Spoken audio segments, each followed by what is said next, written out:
पनि तपाईहरुलाई भन्न चाहन्छु, निर्वाचन आयोगले संविधान, विधान, ऐन, कानून भन्दा बाहिर गर्ने छैन।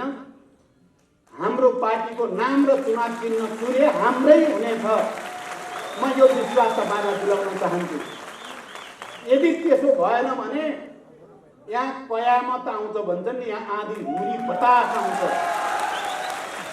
केपी ओलीले संविधान मिचे जस्तै गरेर, केपी ओलीले संघीय लोकतान्त्रिक गणतन्त्रको चाहिँ मुटुमाथि छुरा प्रहार गरे जस्तै यदि अरू संवैधानिक निकायहरूले पनि त्यही गर्न थाले भने यो देश, यी नेपाली जनता हेरेर बस्न सक्छन्। औटङ्कीको पछाडि केपी ओलीको राजनीतिक जोकरपन जो देखाउँदै हुनुहुन्छ, त्यो जोकरको पछाडि कोही लाग्ने छैन। बडो अनौठो लाग्छ कहिलेकाहीँ। उहाँले एक ठाउँमा बोल्दाखेरि हामीलाई भगौडा भन्नुभएको थियो। यो अब सुन्नु पनि अब कान थुन्नु के थुन्नु, अब आँखाले देखिन्छ, अब के आँखा छोड्नु, लाजै मर्दो। 72% केन्द्रीय समितिको सदस्य भगौडा, अनि 30% पनि नभएको चाहिँ अधिकारी, त्यो रैथाने। यस्तो संसारमा कहीँ हुन्छ केपी ओलीको दिमाग बाहेक अन्त? यो अन्त हुने कुरा हो यस्तो पनि। अनि जहिले पनि बैठक बस्न पर्यो, बैठकबाट निर्णय गर्न पर्यो भनेर हामी लाइन लाएर जाँदा उहाँ बैठकबाट भाग्ने, उहाँ चाहिँ भगौडा नहुने। यो अलिकति लाज घिन भन्ने त मान्छेमा हुनुपर्छ क्या। मान्छेमा अलिकति लाज पनि त अलिकति नैतिक भन्ने त हुनुपर्छ नि। मान्छे लाज मान्ने ठाउँमा लाज पनि मान्नु पर्छ अरे, डर मान्ने ठाउँ डर पनि मान्नु पर्छ, घिन मान्ने ठाउँ घिन पनि मान्नु पर्छ। निर्घिणी हुनुहुन्न क्या। हाम्रो केपीजी त निर्घिणी। नाम र चुनाव चिन्ह चुने हाम्रै हुनेछ। म यो विश्वास तपाईलाई दिलाउन चाहन्छु। यदि त्यसो भएन भने यहाँ कयामत आउँछ भन्छन् नि, यहाँ आँधी हुरी बतास आउँछ। केपी ओलीले संविधान मिचे जस्तै गरेर, केपी ओलीले संघीय लोकतान्त्रिक गणतन्त्रको चाहिँ मुटुमाथि छुरा प्रहार गरे जस्तै यदि अरू संवैधानिक निकायहरूले पनि त्यही गर्न थाले भने यो देश, यी नेपाली जनता हेरेर बस्न सक्छन्। केपी ओलीको नौटङ्कीको पछाडि, केपी ओलीको राजनीतिक जोकरपन जो देखाउँदै हुनुहुन्छ, त्यो जोकरको पछाडि कोही लाग्ने छैन। बडो अनौठो लाग्छ कहिलेकाहीँ। उहाँले एक ठाउँमा बोल्दाखेरि हामीलाई भगौडा भन्नुभएको थियो। यो अब सुन्नु पनि अब कान थुन्नु के थुन्नु, अब आँखाले देखिन्छ, अब के आँखा छोड्नु, लाजै मर्दो। 72% केन्द्रीय समितिको सदस्य भगौडा, अनि 30% पनि नभएको चाहिँ अधिकारी, त्यो रैथाने। यस्तो संसारमा कहीँ हुन्छ केपी ओलीको दिमाग बाहेक अन्त? यो अन्त हुने कुरा हो यस्तो पनि। अनि जहिले पनि बैठक बस्न पर्यो, बैठकबाट निर्णय गर्न पर्यो भनेर हामी लाइन लाएर जाँदा उहाँ बैठकबाट भाग्ने, उहाँ चाहिँ भगौडा नहुने। बैठकबाट जहिले नि भाग्ने, बैठक राखे हुन्छ लास्टमा आउन भन्ने। अनि यो केन्द्रीय समितिको बैठक जो हामीले पछिल्लो बस्यौँ, केपी ओली समेतको सहमतिको केन्द्रीय समितिको बैठक, त्यो बैठक छोडेर विधान मिचेर, संविधान मिचेर निर्ममतापूर्वक बडो निरङ्कुश तरिकाले तानाशाही रूपमा पार्टीलाई लाट हानेर भाग्ने चाहिँ भगौडा नहुने। हामीले निर्णय अनुसार केन्द्रीय समितिको बैठक बस्दाखेरि हामी चाहिँ भगौडा।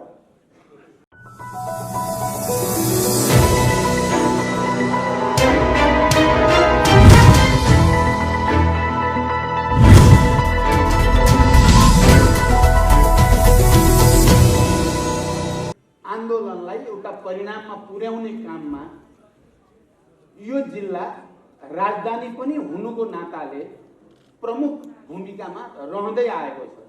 अहिले हामी जुन राजनैतिक अप्ठ्यारो, राजनैतिक सङ्कट, राजनैतिक मोडमा हामी उभिएका छौँ र हामीले 70 वर्षभन्दा बढी समयदेखि गरेका विभिन्न रूपका सङ्घर्षहरू, ती शान्तिपूर्ण आन्दोलनको रूपमा, जनआन्दोलनको रूपमा या सशस्त्र सङ्घर्षको रूपमा विभिन्न कालखण्डमा हामीले जे जति सङ्घर्षहरू गऱ्यौँ, नेपाली जनताले जसरी ती सङ्घर्षहरूमा सहभागी भएर बलिदान गर्यो, ती सबै सङ्घर्ष र बलिदानको उपलब्धिको रूपमा सङ्घीय लोकतान्त्रिक गणतन्त्रको घोषणा र अनि सङ्घीय लोकतान्त्रिक गणतन्त्रको संविधान निर्माण। हामीले त्यति ठुलो बलिदान र सङ्घर्षपछि निर्माण गरेको संविधान धरापमा छ। त्यो संविधान र सङ्घीय लोकतान्त्रिक गणतन्त्र अहिले यसरी आक्रमणमा परेको छ, त्यसको रक्षा गर्ने ऐतिहासिक जिम्मेवारी हाम्रो काँधमा छ। कमरेडहरू, हामी यहाँ कुनै प्रहसन देखाउन, कमिक देखाउन जुटेका छैनौँ। हामी यहाँ कुनै उखान टुक्का गरेर हँसाउनको लागि कमेडी सो गर्न पनि उपस्थित भएका छैनौँ। हामी मानिसहरूलाई दिग्भ्रमित पार्ने, उद्वेलित पार्ने र उत्तेजित पार्ने कुराको निम्ति पनि यहाँ जुटेका होइनौँ। हामी आज राष्ट्र र जनताको अगाडि देखा परेको सङ्कटलाई समाधान गर्ने उपायबारे र यो सङ्कटबाट बाहिर निक्लिने उपायबारे छलफल गर्न बडो गम्भीरतापूर्वक, बडो जिम्मेवारीका साथ, ऐतिहासिक जिम्मेवारी बोधको साथ हाम्रै पार्टीको, हामीले नै निर्वाचित गरेको प्रधानमन्त्रीबाट, हाम्रै पार्टीले हिजो अध्यक्षमा निर्वाचित गरेको व्यक्तिबाट संविधान र सङ्घीय लोकतान्त्रिक गणतन्त्रमाथि प्रहार भएको छ र त्यो प्रहारको सामना गर्न हामी यहाँ उपस्थित भएका छौँ। कमरेडहरू, त्यसकारण म सबै कमरेडहरूलाई यो ऐतिहासिक जिम्मेवारीलाई गहिरो गरी बोध गर्नको निम्ति म अपिल गर्न चाहन्छु। यति बेला हामी सबै ती महान शहीदहरू जसले गणतन्त्रको निम्ति, जसले समावेशी लोकतन्त्रको निम्ति यो देशका सबै उत्पीडित वर्ग, उत्पीडित क्षेत्र, उत्पीडित जाति, समुदाय सबैलाई एउटा समावेशी लोकतन्त्र मार्फत समानुपातिक र समावेशी प्रतिनिधित्व हुने प्रणालीको रूपमा हामीले स्थापित गरेको कुरा आज एम्बुसमा परेको छ, आज धरापमा परेको छ र त्यसबाट बचाउनको निम्ति, त्यसलाई बचाउनको निम्ति छलफल गर्न हामी यहाँ जुटेका छौँ। त्यसकारण म सबै कमरेडहरूलाई यसको उपाय के हुन सक्छ, यस्तो किन भयो भन्ने बारे म केही कुरा राख्न चाहन्छु। कमरेडहरू, सोभियत सङ्घको विघटन भएपछि, पूर्वी युरोपका कम्युनिस्ट शासनहरू, समाजवादी सत्ताहरू गर्ल्याम गुर्लुम ढलेपछि दुनियाँभरि नै कम्युनिस्ट आन्दोलन अलिकति रक्षात्मक स्थितिमा धकेलिएको हामी सबैले देखे, भोगेको, बुझेको कुरा हो।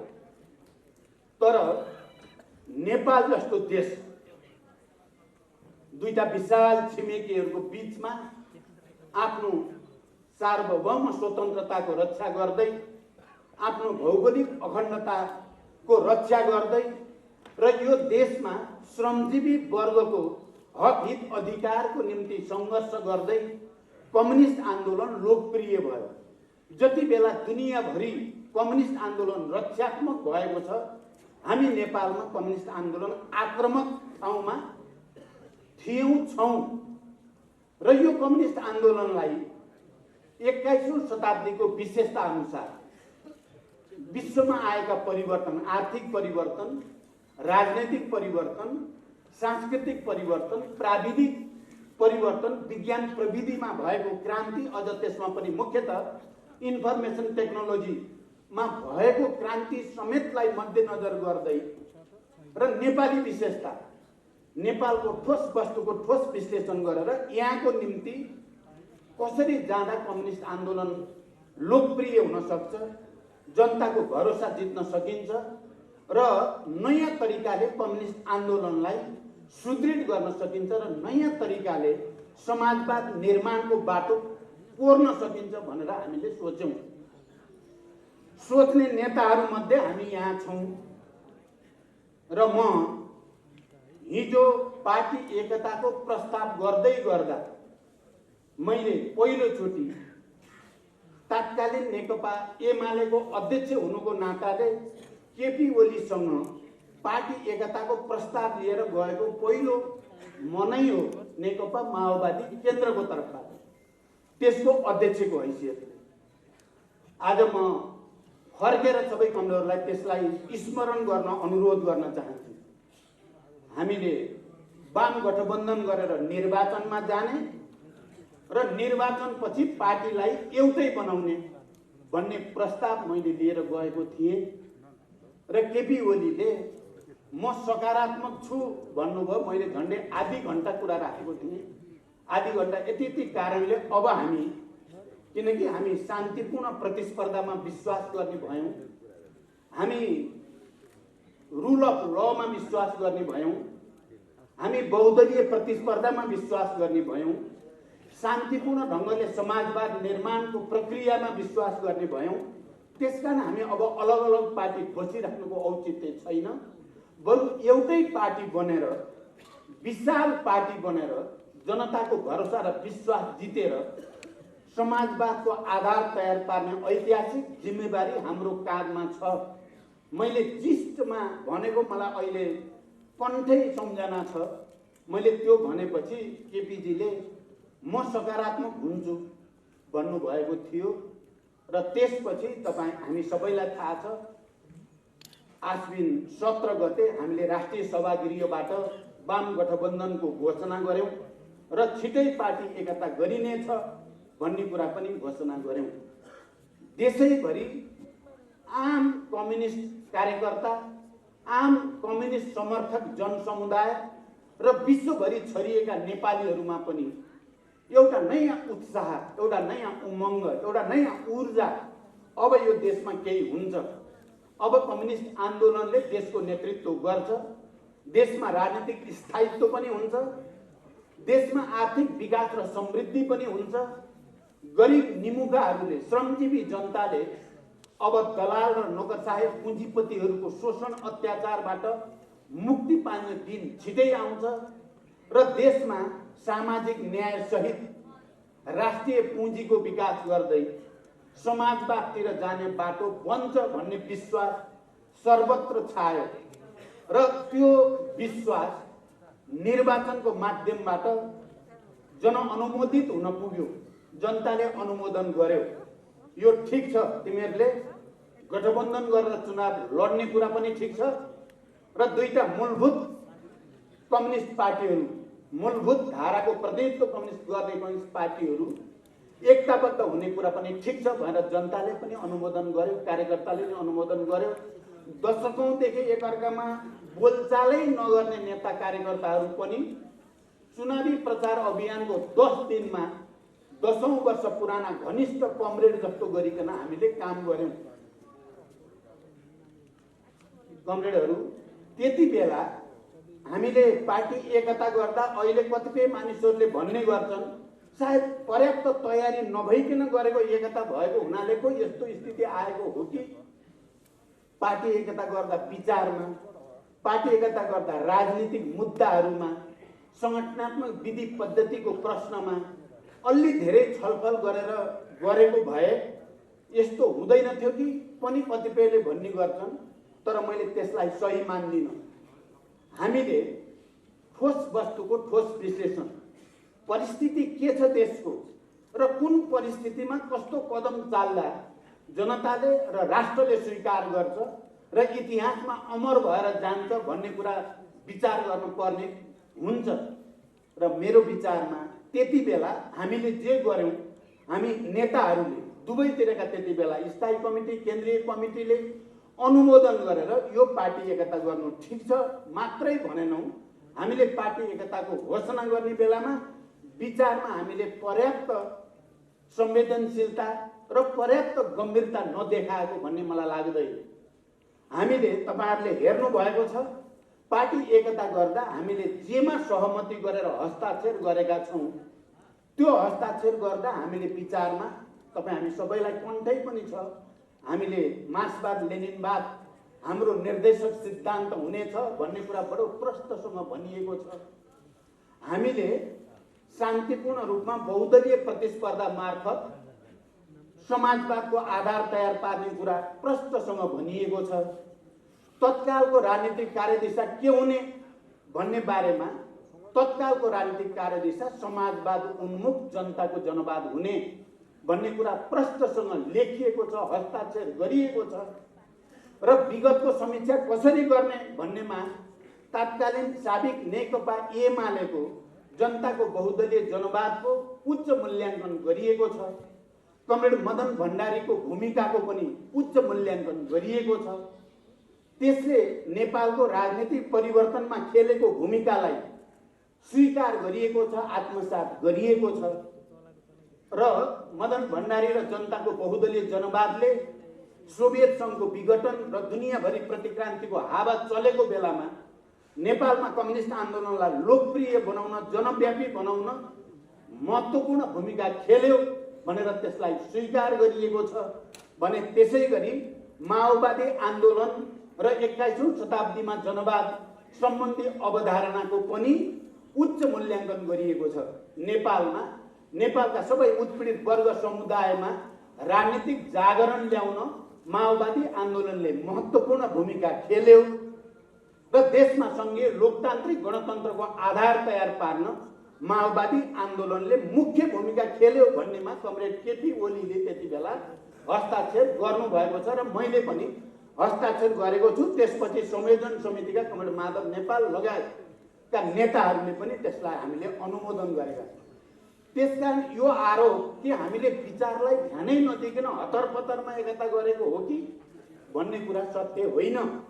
हामीले विचारमा स्पष्ट भएर, राजनीतिक कार्यदिशा स्पष्ट भएर, इतिहासको मूल्याङ्कन र समीक्षाको विषयमा पनि मूलभूत रूपमा हामीले स्पष्ट व्याख्या गरेर नै एकता गरेको हो र अगाडि जाने हाम्रो बाटो के हो भन्ने कुरामा बहुदलीयता, बहुदलीय प्रतिस्पर्धा, शान्तिपूर्ण प्रतिस्पर्धा, रुल अफ ल, आवधिक निर्वाचन र यो निर्वाचन मार्फतै सरकारको नेतृत्व लिने र अनि सामाजिक न्याय सहित समाजवादको आधार तयार पार्दै जनतालाई राहत दिँदै जनताका आवश्यकता र भावनालाई सम्मान गर्दै जाने भन्ने कुरामा नै कुनै दुविधा हाम्रो राजनीतिक प्रतिवेदनमा छैन। अनि तपाईहरुले फेरि अर्कोलाई पनि अध्यक्षले भनिराख्न मिल्छ के निर्वाचन सम्बन्धी, दल सम्बन्धी ऐनले तपाईहरुलाई त्यो अधिकार दिएको छ र हाम्रो पार्टीको विधान जुन पनि यही निर्वाचन आयोगमा दर्ता भएको छ 2/3 बिना विधान संशोधन गर्ने छुट कसैलाई दिन सक्छ त भन्दा उहाँहरूले होइन, हामी नियम विधान भन्दा बाहिर गएर केही पनि गर्दैनौं, हामीले बुझेका छौं, तपाईहरु ढुक्क हुनुहोस्, जे तथ्य हो त्यही अनुसार नै फैसला हुन्छ भनेर भन्नुभयो। र हामीलाई के विश्वास भएको छ भने निर्वाचन आयोगले हामीलाई के विश्वास दिलाएको छ भने निर्वाचन सम्बन्धी अथवा दल सम्बन्धी ऐनमा 50+ जोसँग केन्द्रीय समितिको संख्या हुन्छ त्यही पार्टी नै आधिकारिक पार्टी हुन्छ। 50+ नहुने जो संख्या हुन्छ त्यसले अर्कै दल बनाउन चाहे दल दर्ता गर्न सक्छ 40% भएमा, अन्यथा जे पनि हुन सक्छ भनेर उहाँहरूले विश्वास दिलाउनु भयो र म तपाईहरुलाई विश्वास दिलाउँछु। अब निर्वाचन आयोगको तर्फबाट उहाँहरूले हामीलाई जे विश्वास दिलाउनु भएको छ विधिसङ्गत हुन्छ, ढुक्क हुनुहोस् भन्नुभएको छ। म पनि तपाईहरुलाई भन्न चाहन्छु निर्वाचन आयोगले संविधान, विधान, ऐन, कानुन भन्दा बाहिर गर्ने छैन। हाम्रो पार्टीको नाम र चुनाव चिन्ह चुरे हाम्रै हुनेछ, म यो विश्वास तपाईहरुलाई दिलाउन चाहन्छु। यदि त्यसो भएन भने यहाँ कयामत आउँछ भन्छन् नि, यहाँ आँधी हुरी बतास आउँछ। केपी ओलीले संविधान मिचे जस्तै गरेर केपी ओलीले संघीय लोकतान्त्रिक गणतन्त्रको चाहिँ मुटुमाथि छुरा प्रहार गरे जस्तै यदि अरू संवैधानिक निकायहरूले पनि त्यही गर्न थाले भने यो देश, यी नेपाली जनता हेरेर बस्न सक्छन्? हेरेर बस्न सक्दैन। आँधी हुरी बतास आउँछ, त्यस्तो हुने छैन। मैले निर्वाचन आयोगलाई पनि सर्वोच्च अदालतलाई पनि म भरोसा गर्न चाहन्छु। मैले सधैँ भनेको छु, हामीलाई भरोसा छ। केपी ओलीको नौटङ्कीको पछाडि, केपी ओलीको राजनीतिक जोकरपन जो देखाउँदै हुनुहुन्छ, त्यो जोकरको पछाडि कोही लाग्ने छैन।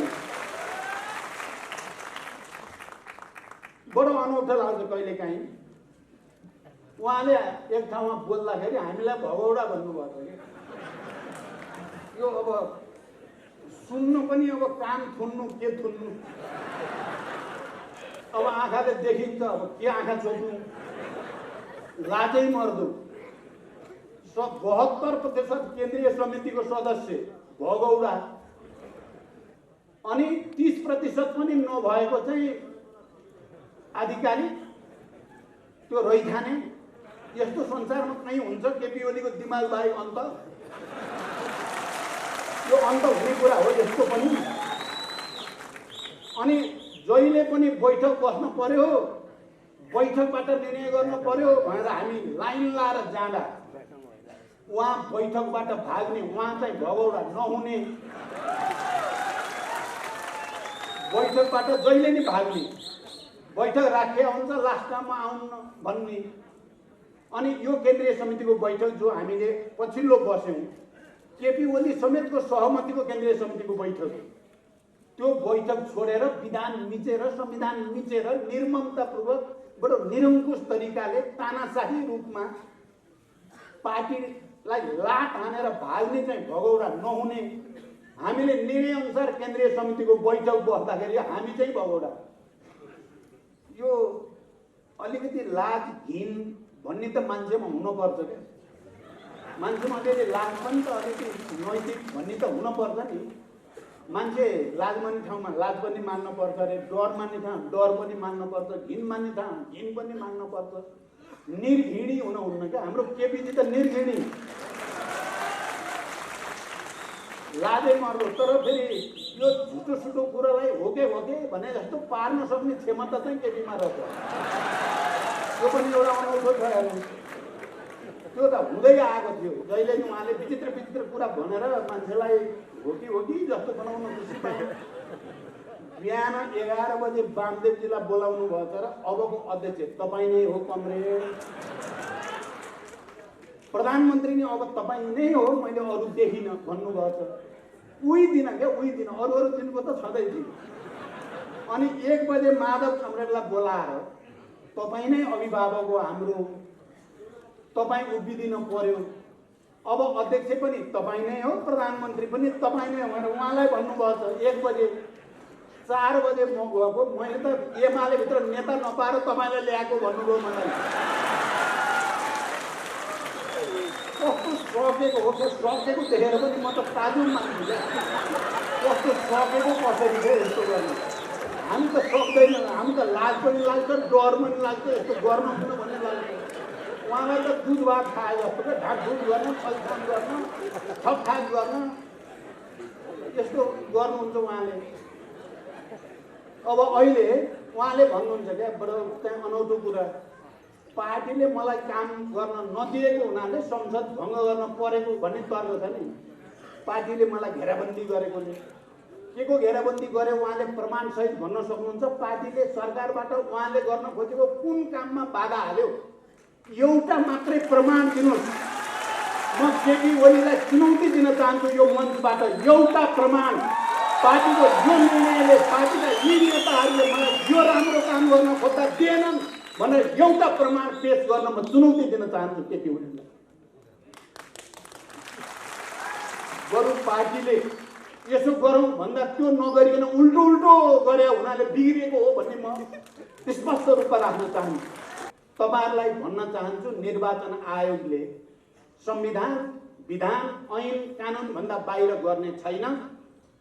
हाम्रो पार्टीको नाम र चुनाव चिन्ह चुने हाम्रै हुनेछ। म यो विश्वास तपाईहरुलाई दिलाउन चाहन्छु। यदि त्यसो भएन भने यहाँ कयामत आउँछ भन्छन् नि, यहाँ आँधी हुरी बतास आउँछ। केपी ओलीले संविधान मिचे जस्तै गरेर, केपी ओलीले संघीय लोकतान्त्रिक गणतन्त्रको चाहिँ मुटुमाथि छुरा प्रहार गरे जस्तै यदि अरू संवैधानिक निकायहरूले पनि त्यही गर्न थाले भने यो देश, यी नेपाली जनता हेरेर बस्न सक्छन्? हेरेर बस्न सक्दैन। आँधी हुरी बतास आउँछ, त्यस्तो हुने छैन।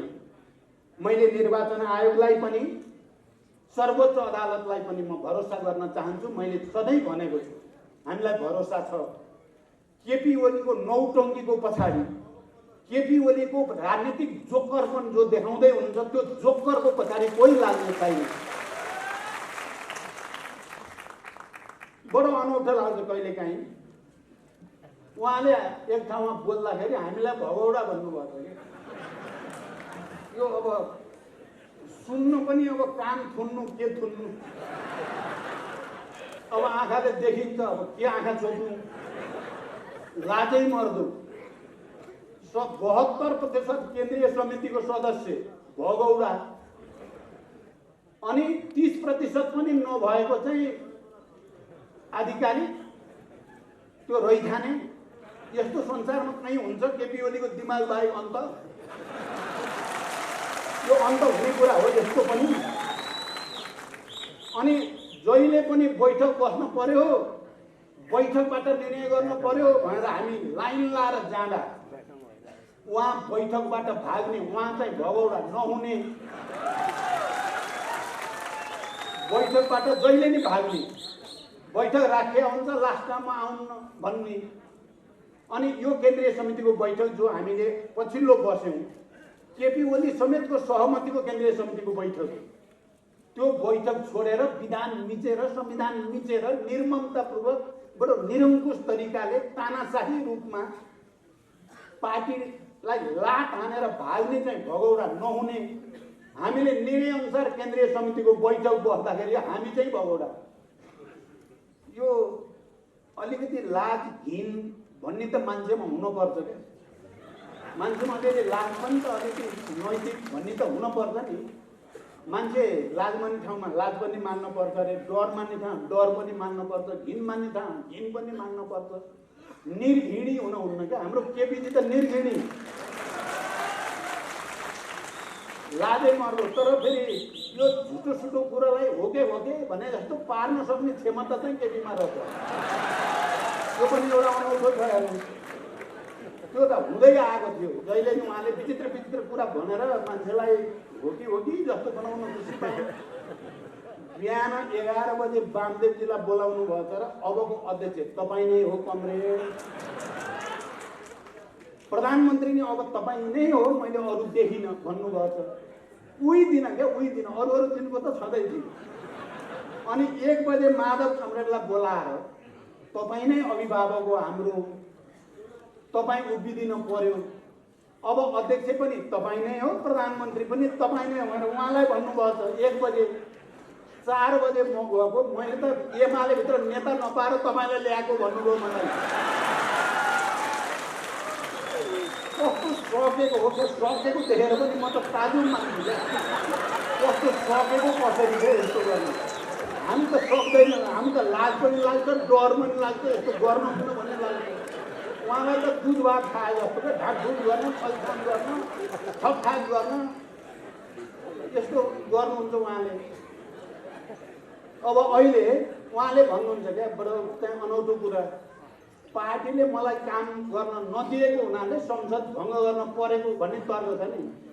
पार्टीले मलाई घेराबन्दी गरेकोले के को घेराबन्दी गरे उहाँले प्रमाणसहित भन्न सक्नुहुन्छ? पार्टीले सरकारबाट उहाँले गर्न खोजेको कुन काममा बाधा हाल्यो, एउटा मात्रै प्रमाण दिनुहोस्। म केपी ओलीलाई चुनौती दिन चाहन्छु यो मञ्चबाट, एउटा प्रमाण। पार्टीको जो निर्णयले, पार्टीका यी नेताहरूले मलाई यो राम्रो काम गर्न खोज्दा दिएनन् भनेर एउटा प्रमाण पेश गर्न म चुनौती दिन चाहन्छु केपी ओलीलाई।